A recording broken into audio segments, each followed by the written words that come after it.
Hello, and thanks for tuning in to another episode of The Director's Cut, a podcast by the Directors Guild of America featuring today's top directors sharing behind-the-scenes stories of their latest films and insights into the craft of directing. Please take a second to subscribe to our show on iTunes or wherever you get your podcasts, and check out the DGA website at dga.org to watch or listen to hours of content, such as past episodes of The Director's Cut, videos of the Guild's 75th anniversary celebration, and long-form interviews from our visual history program. You can access it all for free by going to the website and hovering over the Craft tab.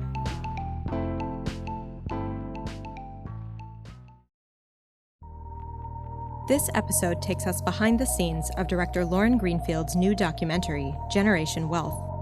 The film continues Ms. Greenfield's examination of wealth culture and the pathologies that have created the richest society the world has ever seen by examining materialism, celebrity culture, and social status. In addition, her investigation reflects on the desire to be wealthy at any cost, the global boom-bust economy, the corrupted American dream, and the human costs of capitalism, narcissism, and greed. Generation Wealth was screened as part of the DGA's documentary series, which aims to spotlight groundbreaking nonfiction films for DGA members and guests by presenting screenings of documentaries as well as conversations with their directors. In addition to Generation Wealth, Ms. Greenfield's filmography includes the documentary feature Thin and the documentary shorts Magic City, Best Night Ever, Beauty Culture, Fashion Show, and Kids Plus Money. She was nominated for the DGA Award for Outstanding Directorial Achievement in Documentary for her 2012 feature The Queen of Versailles, and earned another DGA Award nomination for Outstanding Directorial Achievement in Commercials for her always spot #LikeAGirl. Following the documentary series screening of the film at the DGA Theater in Los Angeles, Ms. Greenfield spoke with director Marina Zenovich about filming Generation Wealth. During their conversation, Ms. Greenfield discusses her considerations when creating a multi-platform art piece, serving as the narrator for the documentary, and trying to instill a sense of hope in the movie. I can't even begin to imagine what it must have felt like to make that movie and watch it. Please, because I feel so much. How, God, I just woke up. What does it feel like after that massive, amazing achievement? Well, I think it's been cathartic because I did definitely feel a relief. It was very overwhelming, and I think the whole kind of workaholic piece of it really evolved in the middle because it was such an overwhelming and almost ridiculously kind of ambitious task that I kept letting get bigger and bigger. Because you were doing the book at the same time. Well, I finished the book first, and I was already cutting the film, but in a way the film totally changed after that because I didn't really know what I was making until I finished the book. And so how far into the editing were you when you realized, I mean, we all go through this, but what was it about the book coming out that kind of changed course? The book wasn't, well, first of all, even in the book, it was like this puzzle that I was putting together. And I had an intuitive feeling that the pieces connected, but I didn't know how they connected, especially the parts like the gender piece. And it took me a while to figure out that the connection to Generation Wealth was that the commodification of the human being was kind of the ultimate degradation and kind of damage of capitalism, and that girls' bodies were kind of the perfect case study for that and kind of the tragic case study for that. And so it just took me a while to figure out how the pieces connected in the Generation Wealth part. And that was kind of the process of the book. But then when I wrote the essay in the book, I started thinking about my own life and how it connected to the work, because the book wasn't personal at all, and it was very reportage, and I've always been more of a reportage, verite, like straight documentary journalist, stay out of the story. And And so then thinking about kind of how my personal life intertwined and inspired the work, and then also as we got into the interviews, how my work affected the people around me too, probably came halfway through the editing. And how willing were you initially to go there? Yeah, no, originally. Oh, I should introduce my husband and producing partner, Frank Evers, who's in the back. It was interesting because in a documentary, the editor's kind of like your co-director, and my editor had made other films about artists. He did the Vivian Maier documentary, and so in a way, he was used to telling a story about a person and that portrait being part of it. And I kept saying, no, this is not a film about an artist. This is a film by an artist. And he kept wanting to put me in because I think he did see, and I came to see as once I took on making a feature-length film, that I kind of needed to be the connective tissue between all of the different stories. But originally it started more in a kind of narrator role. And Frank and I were both like really against having me be on there, like particularly on screen and all of that. And it just kind of evolved. I think that the work is also about how we're all complicit, and in a way, all of my work has been about that. Queen of Versailles was kind of like that, like looking at these extreme characters, but also somehow seeing ourselves in them. And so, in a way, it made sense to be part of it. And I think also my work for so long has depended on getting really deep and personal with subjects who very generously become very vulnerable in the documentary work. And so I guess I felt like looking back, turning 50, it was just like the time to also be willing to be in front of the camera myself.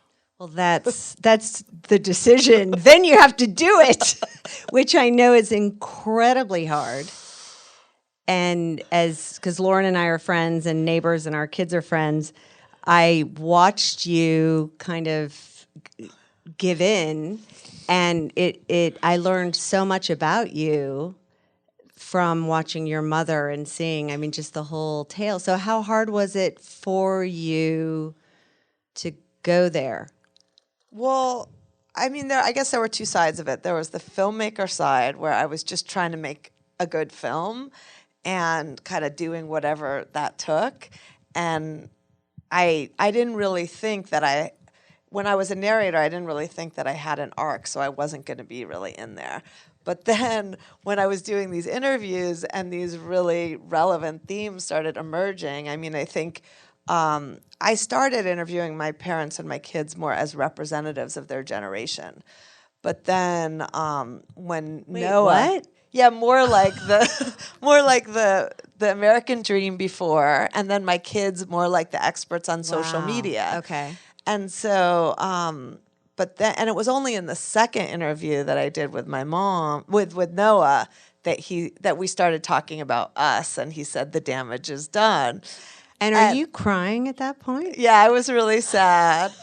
But then it still wasn't going to be part of the movie. Like, we went out to dinner, and my youngest son was like, oh, that's just BS. He's just being a teenager. There's no damage. And Frank was like, there's no damage. And it wasn't going to be part of the movie. But it just kept I kept thinking about it. And I also, I think I ended the film with the people kind of waking up. And I think for me, it was also a waking up to kind of hear that. And even the interview, like with the first interview that I did, it's so intense, the relationship you have with your subject, and you're listening so hard. And I did like a 2-hour interview with Noah, and he said, Mom, I think that's like the longest period uninterrupted we've ever talked. And that wasn't part of the interview. It was afterwards, but it started making me think that this attention that I give my subjects is so intimate, and that in like regular life, there's so many distractions and interruptions that in a way he wasn't getting what I gave to like the anorexic girl in Thin, or and so when we did the second interview, we went there, and it just kind of evolved, because in the edit, once that happened, it was mostly in the second half of the film. And so it felt like really disconnected. So then I ended up spending 6 more months cutting with another editor, and it ended up being a 30-month edit, and kind of recutting it to match. Yeah, to have me be part of the story. What I noticed tonight was that both your mother and your son, Noah, when you asked them a question, they asked you the question back. That was interesting. They never answer. They only yeah. But it was fascinating to. I'm fascinated by the personal, because I learned so much. I mean, your mother is such a character and so beautiful and alive, and not taking responsibility. Is she here? No, she's not here. I would maybe say that to her, but it's intense. Let's talk about. I think with me and Noah, it was like the conversation kind of, it was like a breakthrough. It kind of moved our relationship. And with my mom, she didn't really change. She kind of, she accepted it, but the conversation didn't kind of transform. Interesting. So how did the movie come about? And talk to me about Amazon, and you have a theatrical, and kind of how does that work? Yeah, so I was working on the book first and the show, and I was not going to make a movie because I don't like making essay films. And I think at some level I knew it would have to be a personal film, and I didn't want to make that, and I didn't know how to make that. So Frank was always encouraging me to make the movie, and I was like adamant that I was not going to. And I think I realized how hard it was going to be, because I'm kind of used to stories coming together out there, and this was a story that really came together in the editing room and in the writing, and I've never done that before. But I was gonna make, it was a show at the Annenberg Space for Photography, and I was gonna make a short film for the museum. And so instead of scene cards in the edit room, we had cards with all of the subjects, characters. And when we started, there were like 500 cards on the wall with people's names on them. And my editor almost had a heart attack. But we realized really quickly that it wasn't a short. And at that point, we brought it out to people to see if there was interest in making the documentary. And Amazon was actually really amazing. I just had a dummy of pictures, and I had a little maybe 10-minute piece of video of some of the characters. But I really kind of took them through the whole book, and they commissioned it right away. It was their first commission for a doc.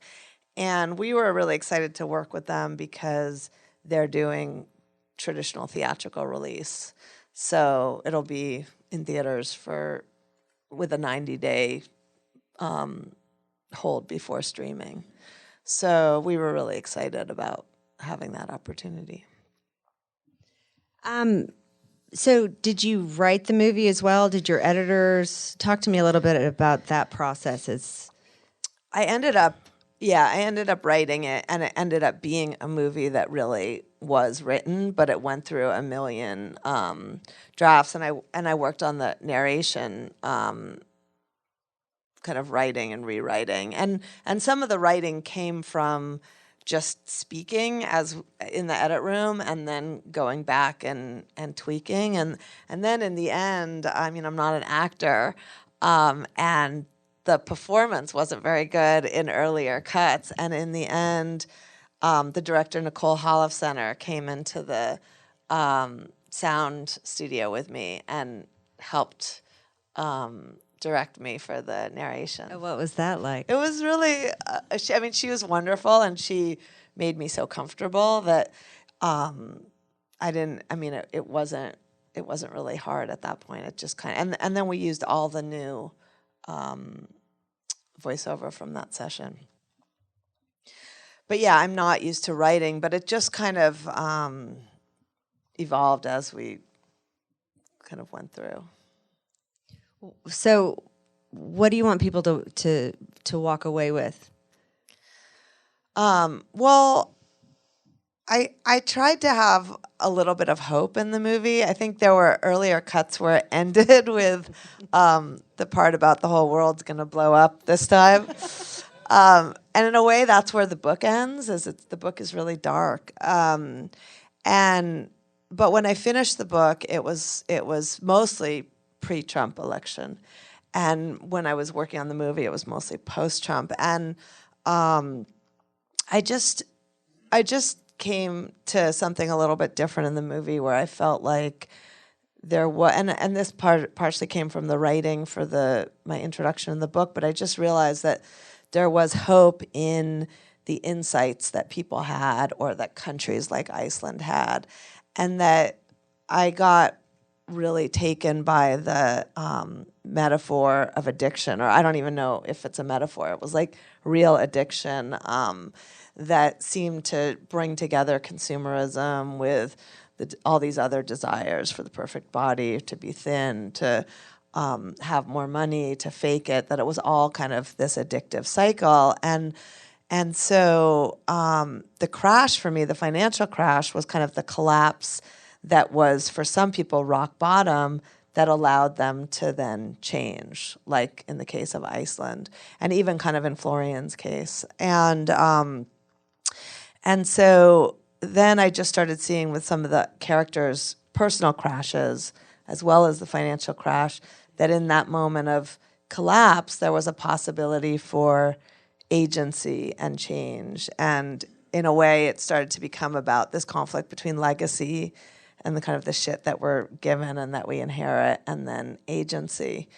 And so it became more hopeful in the end in the movie. And I felt like there was this possibility in a way with Trump that like if we didn't have Harvey Weinstein, we wouldn't have had Me Too.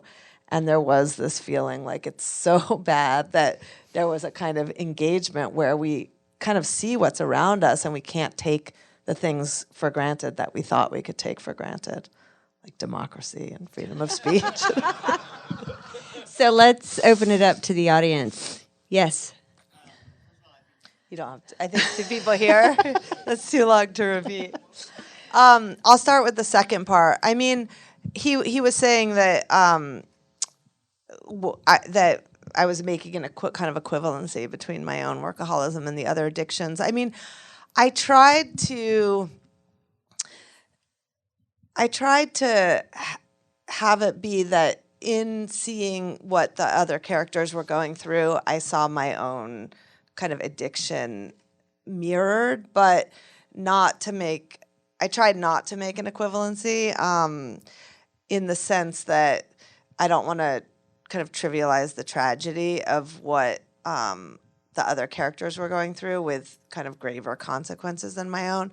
On the other hand, I do think that inside addiction, it kind of, there's not a lot of freedom there, or joy and satisfaction, and that cycle is similar, whether it's an eating disorder or alcohol or money or consumerism, that it's kind of a coping mechanism to numb kind of pain, or like a hole. And I kind of felt like I tried to show that in all of the characters, including myself, with having the story about my mom, that I think there is something in the drive to produce and produce and produce where, you're never kind of satisfied. And so, Because you're being a mom at the same time. it's not like it's just like you feel, happy passion. But so anyway, both are true. I hope, it's not coming off like I'm what I go through is the same as Kathy's. But on the other hand, I definitely learned about myself by seeing them, particularly with Florian and Suzanne, and talking to them. And when Florian was saying about the cost on his family, and I was in Germany on my way to Iceland on a 4-week trip, I was thinking about that too. And then the other part of the question, oh yeah, did it change? Yeah, it kind of did. And not that, I mean, I said at the end, like, I'm still the same person. I still work all the time and love what I do. But I think I did have a kind of awakening in a way by having these conversations and thinking so hard about all of the issues that did change, especially my relationship with Noah. And I think also a little bit like mediated the workaholism a little bit, in the sense that I just tried to kind of be present when I was there. And also, I mean, the movie is also kind of about time and the circle of life. And so I also was very conscious of how quickly time was passing and kind of having those moments and not missing them.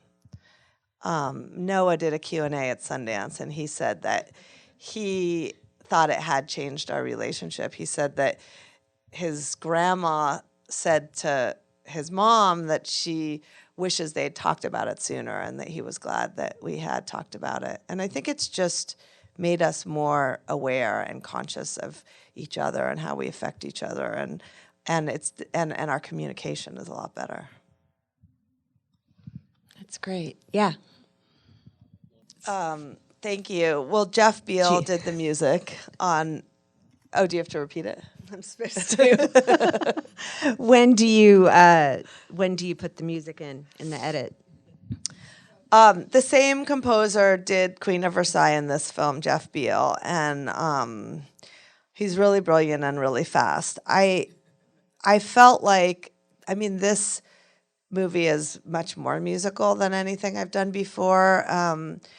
There was something about all the still photography and also the quick kind of tone changes that really wanted music. And we temped with a lot of music, and we temped with a lot of great music.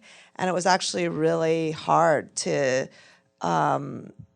get that, to kind of get in the groove quick enough with the composer. And it was a little bit the Sundance nightmare, where you have this hard deadline, and we took longer than we were supposed to in the edit, and I think we finished early December, and so we didn't have a lot of time. We didn't have enough time, I would say, for the music. But what we ended up doing was, he wrote a lot of amazing music, and it wasn't necessarily right for where it was. And so for the first time, I worked with a music editor. And it was actually Jeff's idea, but it really worked, even though I was skeptical at first. But I just started moving around music. And then he would then write, new pieces for where we needed it.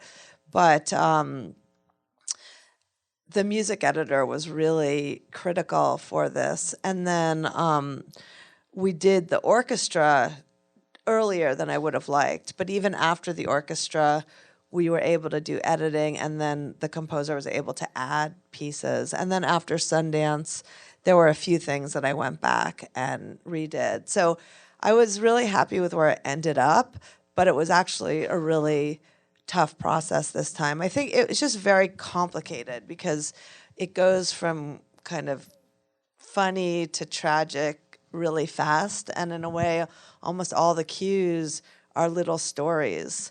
And so it was hard. He complained a lot, but he was happy at the end. But it was just like a lot of music, fast, very complicated score. But we were both really happy with where it ended up. What was your budget, and what was your schedule? And I don't think I can say the budget, but I'll say that it was, there was a huge amount of production in here, because in some ways I had been working on this for 25 years. So that was also what we told Amazon, like, you're getting a lot for your money, because I brought my whole archive to the table. And I also did a short for the Annenberg where we were also filming, and then they had the benefit of all of that. And so we probably we started working with Amazon probably like 2015, early 2015, and we probably shot about maybe 45 days for the feature-length film.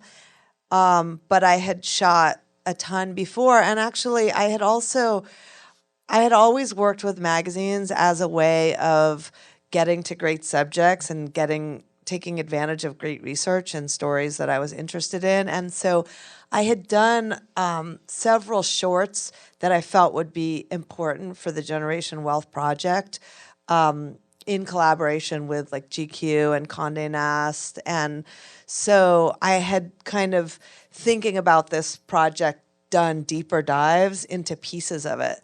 So there was really a lot that was already made, but then all of the going back to the characters, all of the personal stuff, that was all the kind of verite that unfolded while I knew I was making this film during the edit. And then it was a 30-month edit, and we budgeted for about 10 months. Like, I did not expect it to take that long. It was just like a beast to wrestle with. It was worth the wait. Last question, right? I mean, it was a lot to take in after that. And so, no, we all went out to dinner as a family, and my 11-year-old is like kind of funny and light, and he just kind of wanted it to be like happier times. And so, no, we didn't really deal with it at that point. And it was more, I mean, I think a lot of the things in this film that happened, it was hard to see their significance at that moment. And so I really wasn't sure what I thought at that point or what it meant for the film. I think there were only some parts, like the interview with Florian, where I just kind of knew that was the movie happening. But with Noah, it was kind of an experiment. I mean, actually, part of the reason we did an interview that day, because I had already interviewed him and I thought I was done, and then I was going to interview my mom, and she was so nervous for the interview that she literally went to the hospital thinking she had high blood pressure, and everything turned out to be fine. But I was like, this crew, and I have nothing to film, and what should we do? And so I asked Noah if I could interview him again, mostly because I was thinking about that thing he said afterwards. And so it was really unexpected. And I feel like in a way, maybe that's why it turned out to be revelatory, is because I just didn't have any expectations or pressure on it. And it was really just like, let's just talk. And then a 17-year-old will always surprise you. Is that it? Are we out of time? Thank you so much. Congratulations. Thank you, It's Marina. an amazing movie. Thank you. Thanks for listening to another DGA Q&A. If you'd like to hear more from our documentary series screenings, check out episode 134, which features director James Keach discussing his documentary Augie with director Lynn Littman. You can find past episodes of The Director's Cut wherever you listen to podcasts. And if you're enjoying the podcast, please like, share, and leave us a review. We'd love to hear your feedback. Thanks again for listening, and have a great week. This podcast is produced by the Directors Guild of America. Music is by Dan Wally.